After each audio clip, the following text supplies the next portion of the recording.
écouter cet appel du président russe Vladimir Poutine, cet acte de communication. Si vous voyez que des gens veulent y aller volontairement, qui plus est sans gagner d'argent, et aider ceux qui vivent dans le Donbass, alors il faut aller à leur rencontre et les aider à rejoindre la zone de combat. Virginie Herz, Vladimir Poutine ordonne l'envoi de combattants volontaires. Que recouvre cette proposition ? Alors, volontaires, mercenaires, en tout cas, le ministre de la Défense russe a précisé même que 16 000 combattants étaient prêts à aider les forces russes venant essentiellement du Moyen-Orient, de Syrie ou encore de Libye, des combattants qui ont combattu avec des miliciens russes, je pense notamment au groupe Wagner. Ça corrobore finalement des informations aussi que la presse britannique et américaine avait données déjà depuis 2 semaines. Alors pourquoi cet appel ou cette acceptation de volontaires? D'une part, vous vous rappelez peut-être hier, disons que la question des soldats est extrêmement importante. Hier, pour la première fois, le Kremlin a reconnu qu'il y avait des jeunes conscrits dans les forces armées qui avaient été envoyés en Ukraine, ce qui avait été totalement nié jusqu'à maintenant. Et d'ailleurs, c'est un problème parce que Vladimir Poutine a dit c'est une erreur.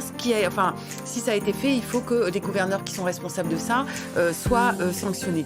C'est une question extrêmement sensible parce que officiellement, les Russes ne font pas la guerre. Ils ont une opération spéciale avec des soldats spécialisés et professionnels.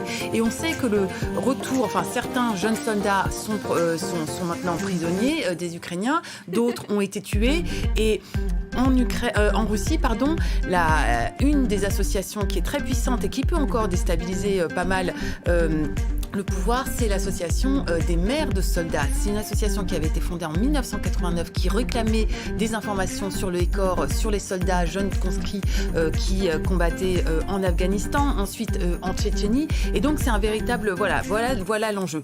Donc ces volontaires ou mercenaires sont des gens plus aguerris, plus expérimentés, et ils pourraient effectivement venir aider les troupes russes, dont on dit qu'elles avancent, certes, mais plus lentement que prévu. L'Ukraine a annoncé la création d'une légion d'étrangers volontaires intégrés à ses forces armées. Quelles sont les personnes qui répondent à cet appel ?